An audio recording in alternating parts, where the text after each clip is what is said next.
This is Jordan Grace, and you're listening to the Social Suplex Podcast Network. BWB, this is One Nation Radio. You better get it right.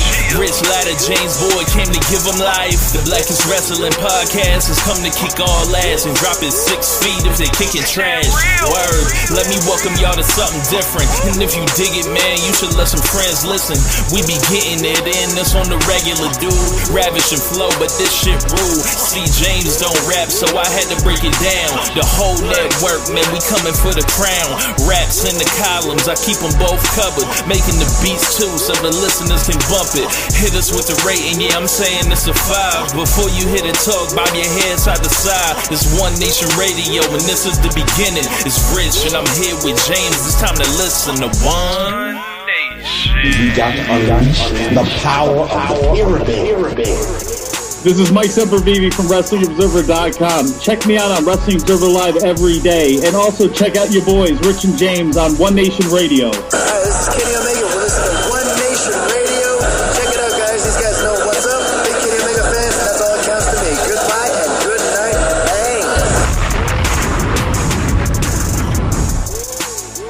Bang. Hey, folks. Welcome to this week's edition of One Nation Radio. I'm James Boyd. There is no Rich today, or tonight, or on this show. If you want to tune out, I understand. I get it.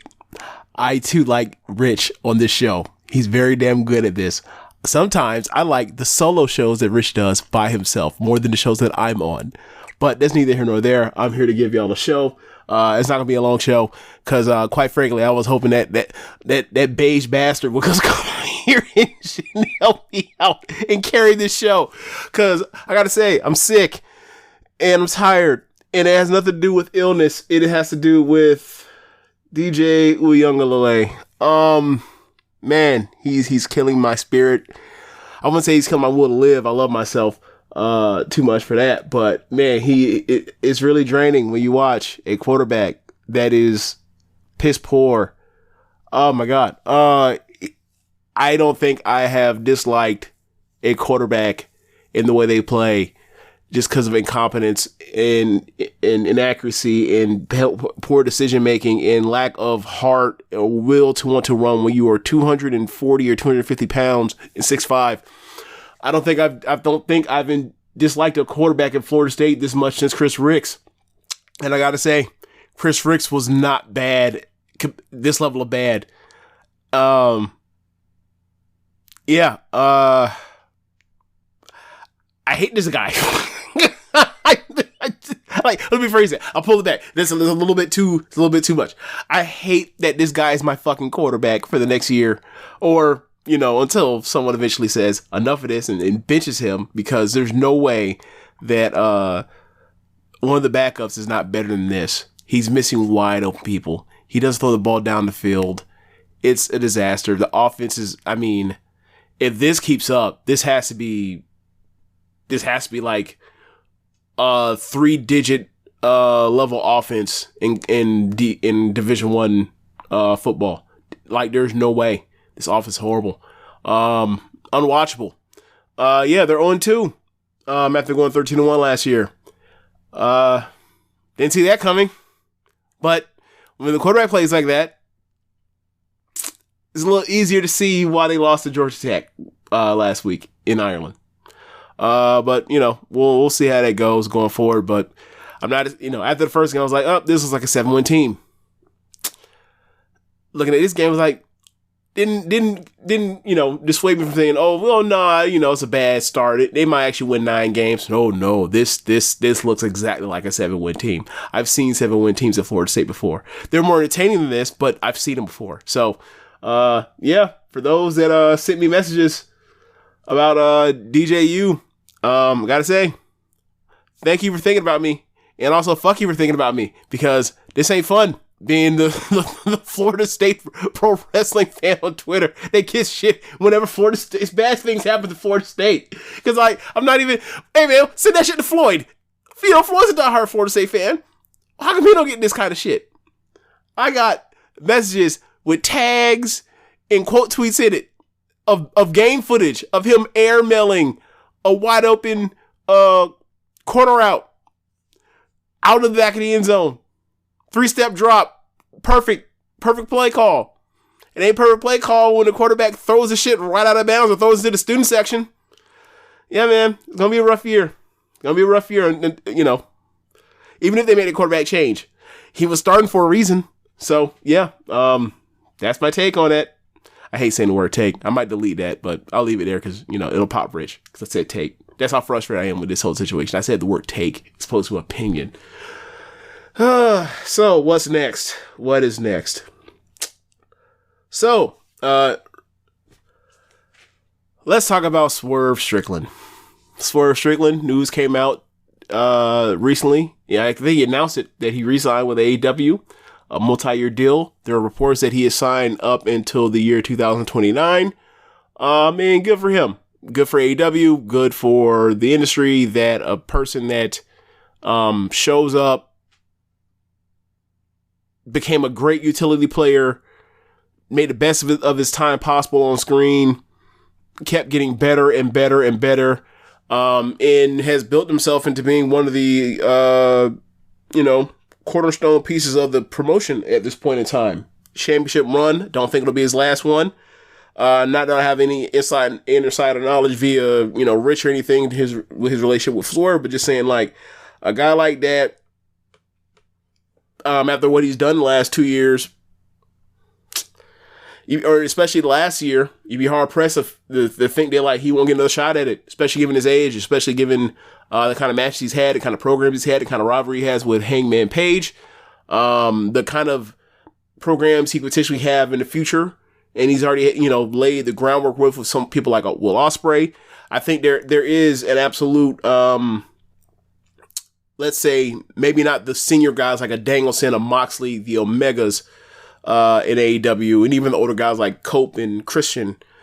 But like there is a guys that are right particular age of like they're in their late 20s or just turning 30 in their early 30s that I think, for the future will be like next 5 years promotion at the top. That's MJF. Sorry, but that's NJF. I think Jay White's in that discussion. Paige has already been a name established in that. Hangman's right there too. And Will Ospreay. And maybe even Okada. Okada might be considered more towards the, because he's older, he might be more considered towards the Omega Moxley range, but you look at that and that's like nucleus of top programs of people that are going to be going around and face each other over the next, half decade, and they're going to have the opportunity to do some special stuff. So, and then, build, future programs with, people that are like the Pillars age, if you will, like people that are actually in their mid-20s. This could be a Takeshita if they ever get their shit together and realize like this dude is special in the ring and they got to figure it out how to, make it fully click for people besides once the bell rings, he's one of the best wrestlers in the world. It's got to make people, feel about him as a character and his relationships with the rest of the roster. So yeah. Darby, obviously, so I'm glad that, Swerve is in, the span of early 2022 to now, he's made that for himself. So yeah, people were throwing out, I guess, comparison figures saying, could be close to Okada money, could be close to, Mercedes money. No idea on all that. But I imagine he's getting paid pretty damn well. So, and hard work pays off in the right places and the right opportunities. So, shout out to him and, good pickup good, contract for the company. Cause I guess the next big thing will be the TV deal whenever that comes out. So I guess, soon. So moving on from there, Ricochet's debut match against Kyle Fletcher in the main event, on Wednesday.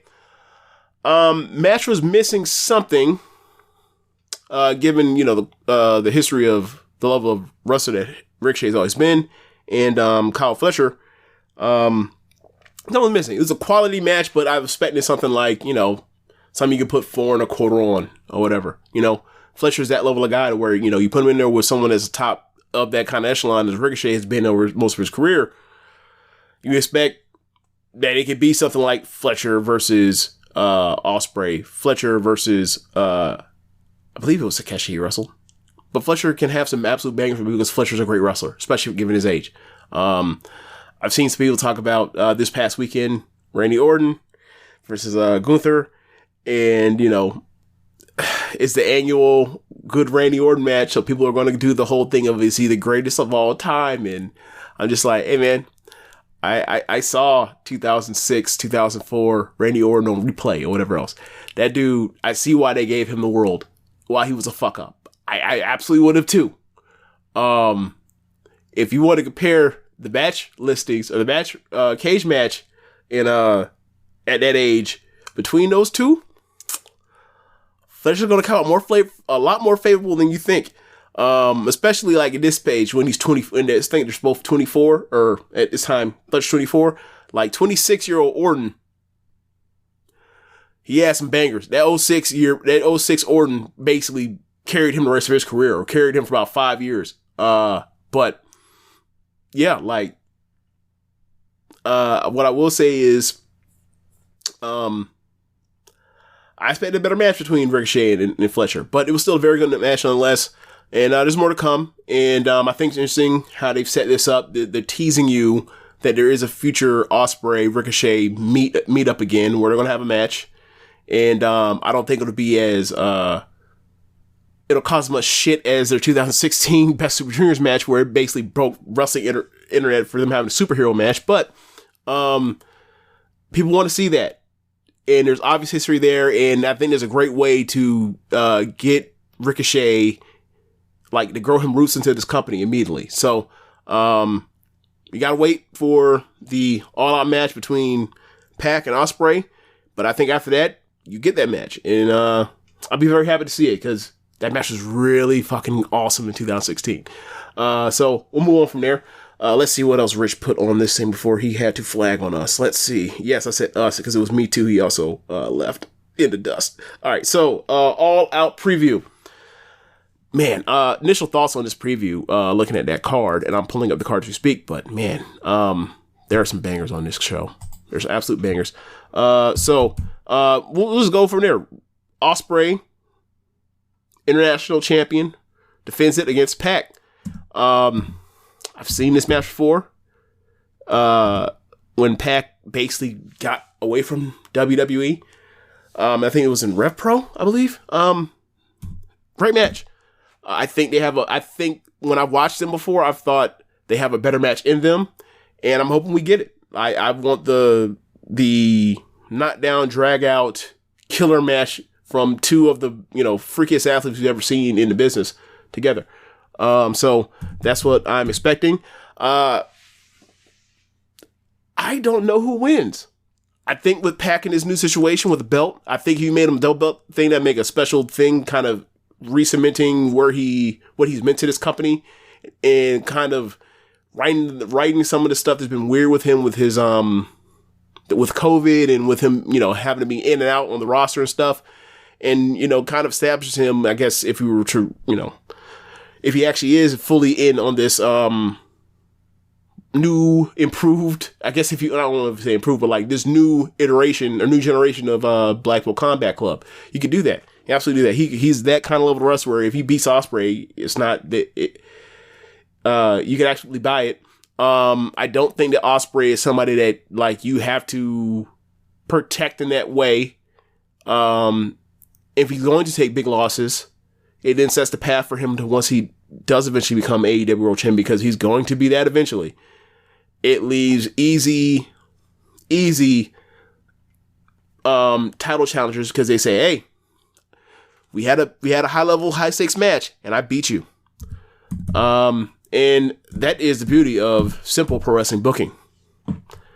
You build someone up, you let them fall a couple times on the way to getting to the title, and then you can just quickly go back in time and say, hey, easy rematch. This person beat them. They have rights. They have a championship stake to the title. So yeah, for me, that's what I would go with.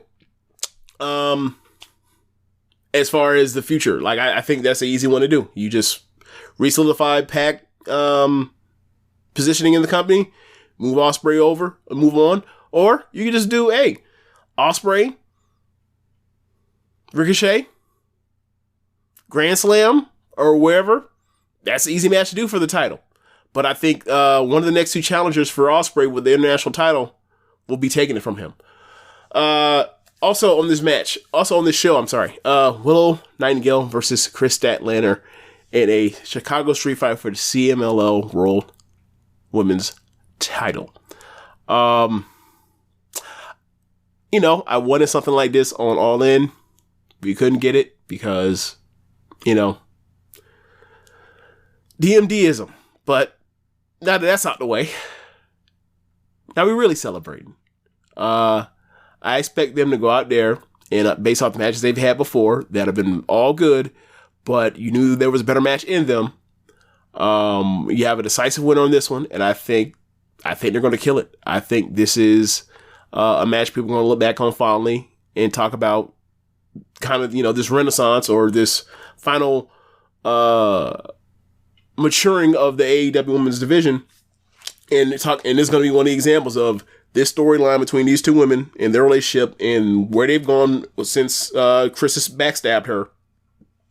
And how they've had a successful storyline and a successful beginning of what I think will be a rivalry for years to come in the women's division. So, yeah. I like them. I liked, as much as I would have liked to see it happen in Wembley, this is a nice place to do it because, they like to load up this pay-per-view that should not exist anymore.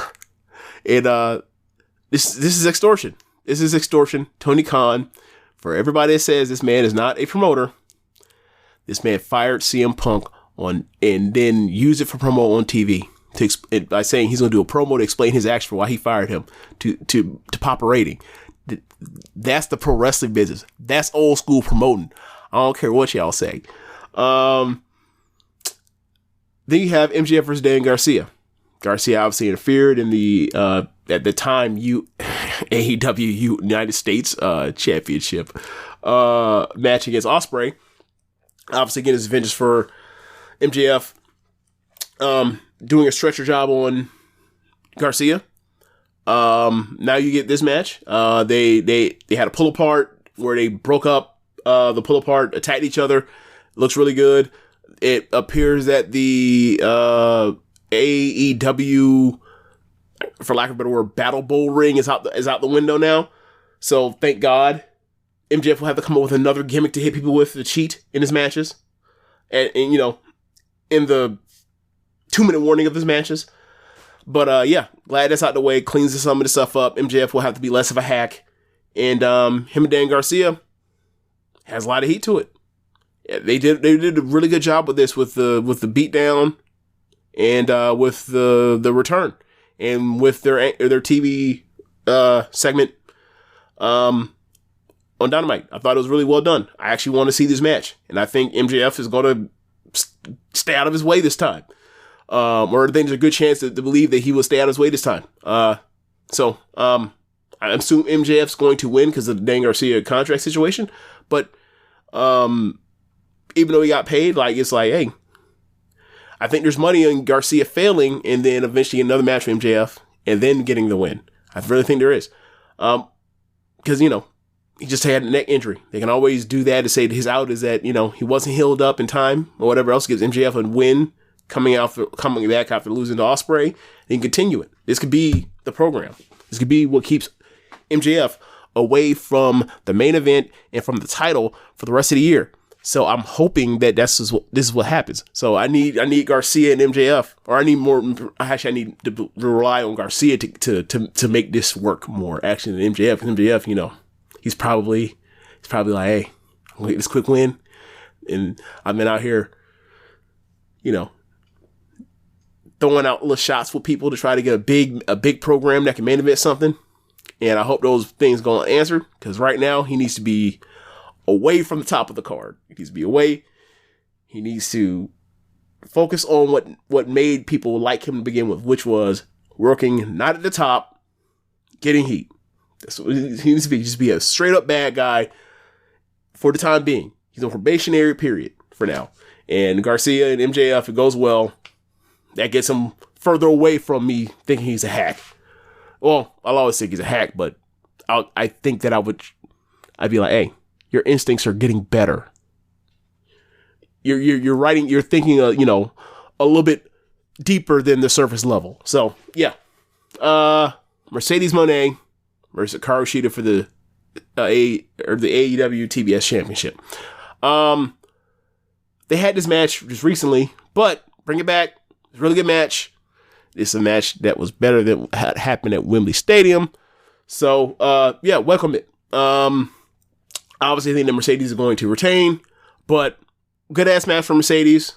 Another good ass match I would recommend. Her match at Capital Collision this weekend versus Momo Watanabe from Stardom. I've also noticed online that as they are promoting stuff for AEW, they are not showing any of the Britt Baker footage from that match from Wembley. They are showing this match footage from the match from Capital Collision, which means they'd rather show video in 540p or 540i than show it in 1080p because of how bad that Britt Baker match was. Yeah, man. The DMDism. It is right now toiling over troubled waters right now. It's tough. That's tough. But, as Bree previously said in 2019, you are a fucking dentist. Don't quit your day job. Okay. Bryan Danielson versus Jack Perry for the AEW World Championship. Now I'm looking at the wiki and it says career-threatening match for the AEW World Championship because Danielson said that the first match he loses, or once he loses the AEW World title, that'll be his last match. He'll no longer wrestle. So now every match is a career versus title match. I don't mind it. I thought that Jack Perry laid a good beat down on Danielson. Obviously Danielson got beaten by Perry in Anarchy in the Arena early in the year. So that's one of those simple storylines of a person that was beat, got beat, wins championship. You got to go back and try to get back those wins, right? And you got to answer for those losses you've taken. And this is a chance for Danielson and to stake claim for Jack Perry. Obviously, we all think that Danielson will retain, but it's a good match for Danielson, especially in Chicago with Perry there. Perry is going to get a lot of heat for the CM Punk stuff from a year ago, and Danielson's going to make the best of it.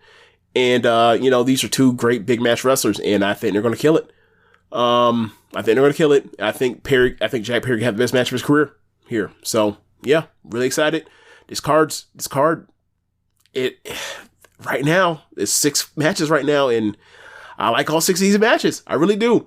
I see it, I assume there's going to be some hook fuckery on here. So I assume there's going to be a FTW match between Hook and Roderick Strong.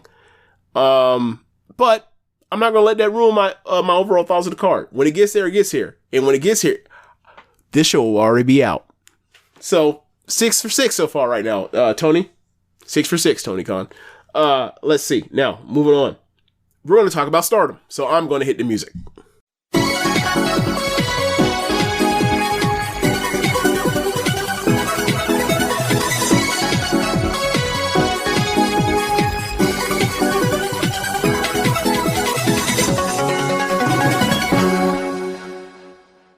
The Stardom 5-star Grand Prix final night. Man, this show, I thought, compared to other years, was not as good as what you typically have from the 5-star Grand Prix, because they changed the format, of course. That is not to say that I think lesser of this tournament in prior years, because this tournament holds up with the last, 3 prior editions of the tournament, which I think are all great tournaments. So what I will say is, I thought that the best match that in my opinion, from the night was Mayu versus Micah in the semifinal, to get to the final of the Grand Prix. And I just thought that watching that match, it just more and more,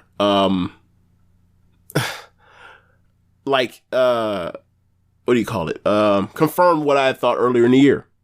Micah should have been in the ring with the top wrestlers in his promotion. And while she was champion, she had been putting them away. After this night, where she puts away Mayu in the semifinal, and then in the main event, she puts away her rival, Kamatani, and kind of gets herself back to even ground in the series historically, where when they were both young, Mike had the upper hand, and then when it was time to get to the Cinderella tournament and white belt tournament stage, Kamatani pulled ahead, and it looked like she looked like Kamatani in her career, slammed the door on Micah, to now Micah becomes a red belt champion and beats Kamatani earlier in the year. Kamatani then betrays her, backstabs her, costs her the title, and then they meet up at the final of this tournament, and she puts her away, slams the door on her again, and after Kamatani said that she wanted to make Micah cry, Kamatani, newly evil Kamatani, dork Kamatani, though I love her, big dork, heel dork, runs off into the night crying because her rival that she thought that was behind her, and she thought that once she had caught up to her again, she had slammed the door on her by betraying her and making her weaker. It's still ahead, and this is going to be the long form story for Stardom for the next year or so. I think this rivalry is reunited, and now it's the disrespect. It's no longer just you make me better, so I need you. It's I resent you. You're in my way. And that, that's more interesting ultimately. But I thought it was a great match. I do think that the Mayu match was markedly better, but just for comparison's sakes to previous Grand Prix finals, the last few years, I thought that Micah versus Suzuki from last year was way better. I thought Tam versus Julia from 2 years ago in 2022 was way better. I thought for sure, I know for sure, the Shuri Momo 2021 Grand Prix final was way better than this. No knock against it, still a great match, but the past 3 years, 2021 through 2023 kind of gave you the feeling like you could get one of the 5 best matches in Stardom this year in the 5-star Grand Prix final every year. This wasn't that. This was a great match, but it wasn't that. And whatever. The champion ended up having 2 great matches, or the 5-star Grand Prix winner had 2 great matches en route on the same night to get the thing. Great showing from a person that I feel like had an underrated run, and I thought, should have been given bigger heads to put on the mantle all year when she was a Red Belt champion. And I felt like, this weekend was proof that they should have went harder with trying to solidify her reign before she lost it. So now she's going off and she's going to face Tam Nakano, the new Red Belt champion, in a match that they teased back when Tam came back from her knee injury back in beginning of the year. I think it was the anniversary show. So that was either late January or early February. The unofficial series finale of Stardom, when they put, at the end of the show, they put Rossi in the ring with the wrestlers, took that picture, and the next day said, he's no longer with the company. He's been poaching wrestlers. We fired him. So yeah.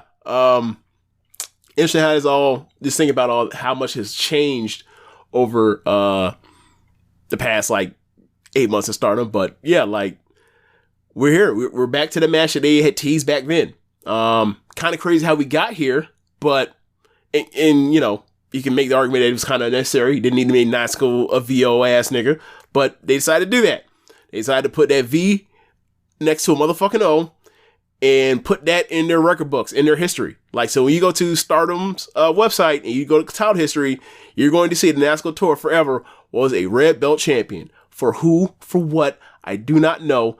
I heard there were rumors and speculation from people that was with the Dump Matsumoto Netflix show, maybe they're using that as a way of trying to get some shine, because obviously Natsuko Tora's gimmick is a tribute to Dump Matsumoto, or a ripoff, whatever you want to call it, right?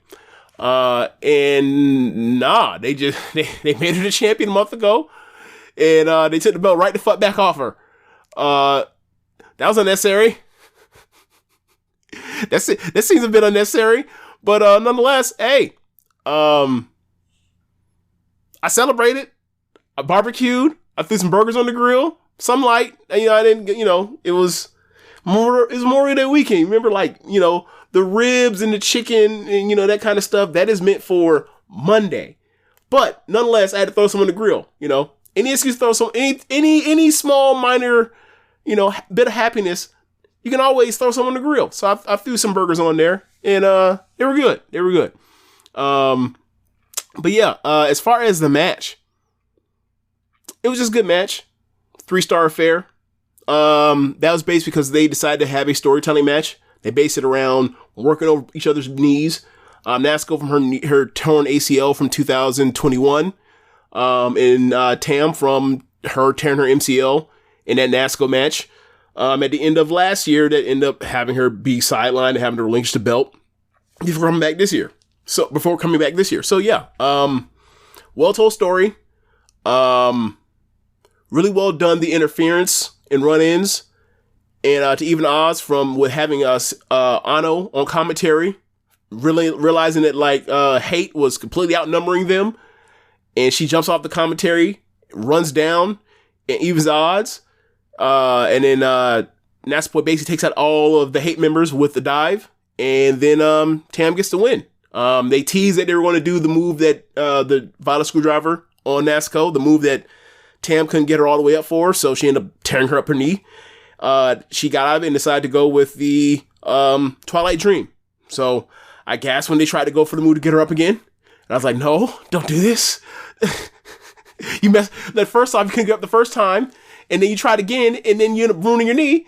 So don't do it a third time. This is baseball. You don't need 3 strikes for your out. Your ass went out when you went out with your bad knee. No 3 strikes. Do another move. So did another move, got her out, won the championship. She joins Io Shirai and Mayu Iwatani as the only wrestlers in Stardom history to have won the white belt and the red belt twice. I'm going to repeat that. Tam Nakano has joined Io Shirai and Mayu Iwatani as the only 2 wrestlers in Stardom's history dating back to January 23rd, 2011, as holding the Wonder of Stardom title and the World of Stardom title twice. When I started watching this promotion in 2019, I never would have guessed that this would have happened. It's never would have thought this happened. A lot of people on the internet were furious, and I gotta say, don't care.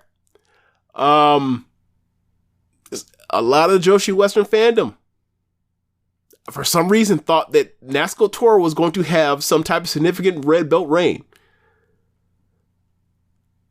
The same people that if you were to say, what are your best matches in Stardom over the years, would never say a Natsuko Tora match that didn't also have another 9 to 7 wrestlers in the ring with her. Cut the shit.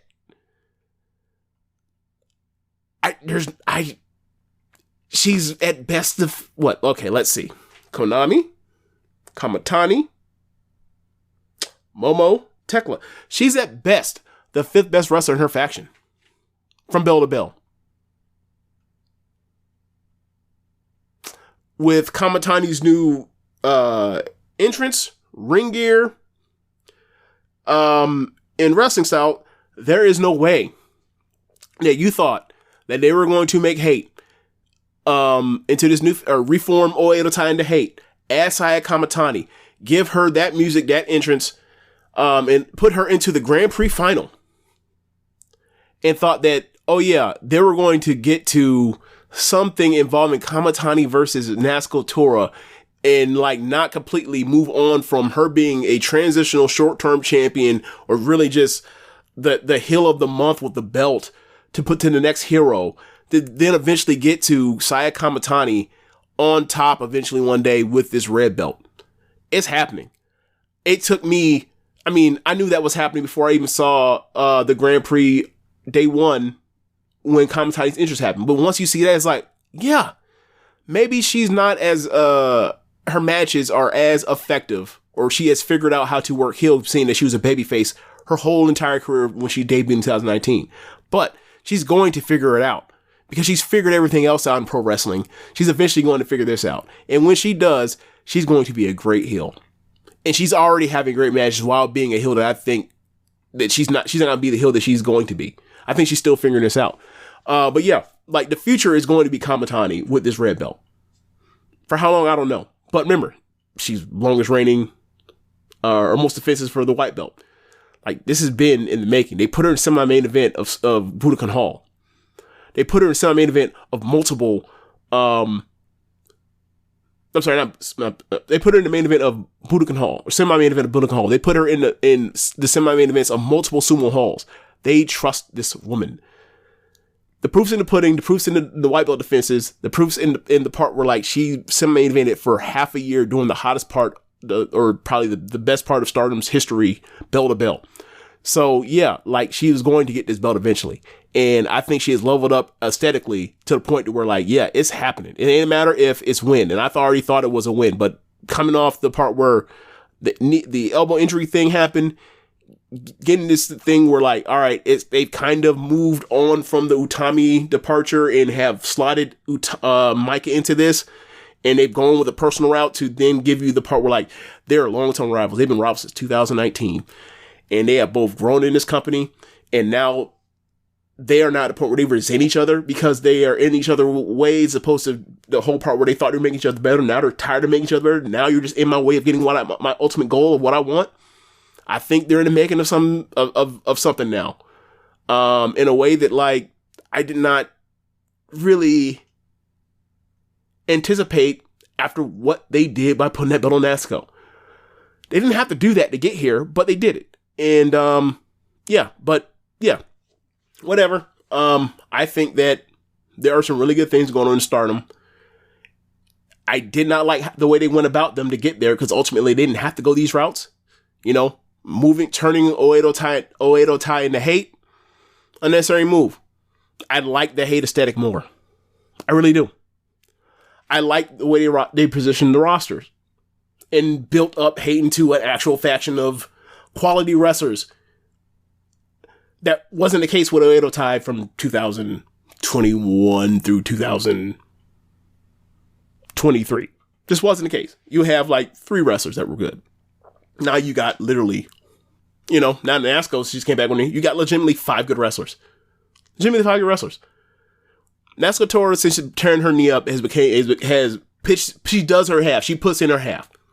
You couldn't say that about her before. She was dragging these shows down. Now she's actually a contributor to quality matches on shows. So yeah, and she's the 5th best wrestler. So yeah, in that faction. So really like that. Neo Genesis. I don't like the aesthetic, but that's a killer lineup. Those are killers. It's Starlight Kid, it's Suzu, it's May, Sierra, and it's Azumi. And like, that's 4 killers. And Amasaki is becoming better every single time I see her. Will she ever reach that level of her counterparts that are, you know, 22 in age, 23 in age? I'm not so sure. But as a 5th, overqualified, and they all have fun matches. So yeah. Did they need to, you know, change the name of Neo Genesis? Did they have to kill off Queen's Quest? Did they have to, you know, say, hey, all the stuff you watched with like the Young Guns, we have a new Young Gun bunch for you. And they're going to do the same thing, except we're not going to call them Queen's Quest. What? Why to get rid of Horacio Gao IP? Wasn't necessary? I don't think it was. But we have 2 loaded up factions. And you have right now this opportunity with Natsupoi as white belt champion, with Tam as red belt champion, with those 2 plus Ano as the Artists of Stardom champion, the trio's champions. You have this opportunity for them to have some killer matches against some loaded up factions. And that includes, you know, stars if they ever want to do a Mayu or some version of Mayu, Hanan, Kaguma, Hazuki, Ida faction. Like, we have 4 really good factions right now. And I don't think you really could have said that even in the best moments of Stardom's run. Like, you had people nerfed down. Like, I feel like the roster is really even right now. God's Eye isn't really, and also in XSV, if you merge them or whatever else, I think you've kind of fixed my problems with those two. They're kind of struggling right now. But 4 factions, you can do some damage, and they did that, individually in the Grand Prix throughout the tournament. I thought they made really good use of the 4-block format in ways that New Japan could not, because the roster depth was there in a way that, even with throwing in guys from NJ Strong and AEW guy here or there, they just could not do with the 4-block format. So New Japan had to go back to 2-block format. In New Japan, and the G1 was the G1 again, for the most part. Stardom was able to do it because they have so many quality wrestlers. Top end wrestling, guys can go get 5-star. People can go get 5 stars. They'll get 4 3/4. Stardom doesn't really have that kind of depth that New Japan does. But hey, can the 5th best wrestler in the block go out there and go get a 4-star match? Yeah, they got that kind of depth. So, successful tournament. Set the right page. We will be covering Stardom going forward more often, because I like what I saw in the tournament, and I said, look, the tournament is gonna have to save this promotion for me, as far as me getting to love what was happening. And by golly, they let the wrestlers wrestle, and the wrestlers got me to love this promotion again. I knew they were going to do it. I wasn't ever going to write them off. That depth was always there. But we'll be covering it.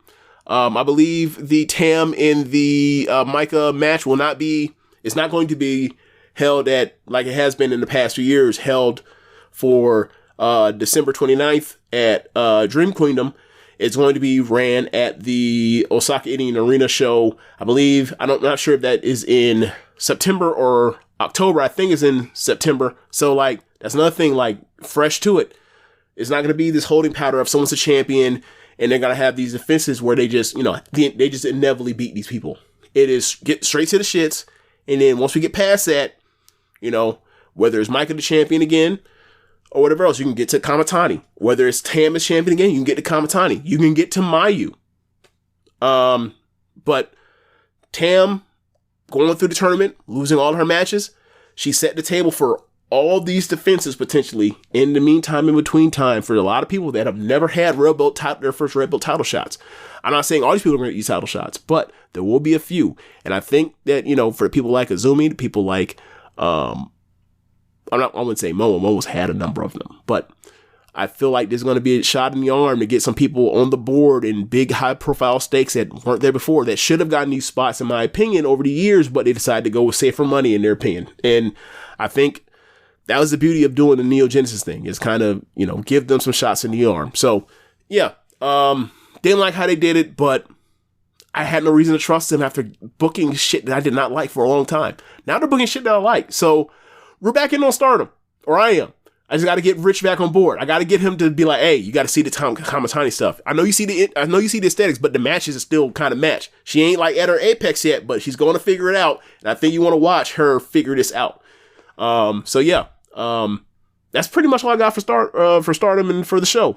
So thanks for listening, y'all. Be sure to rate us on whatever app you're using to listen to this with.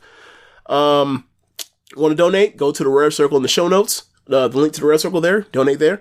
And be sure to listen to other shows on the network. Besides One Nation Radio, you have Keepin It Strong Style, All Things Elite, Amps WWE Adventure, Russell Art with Chris Things, Tunnel Talk, and the Trish and Wrestling Sarah podcast. The Trish and Sarah Wrestling Podcast. Thanks for listening, y'all. Later.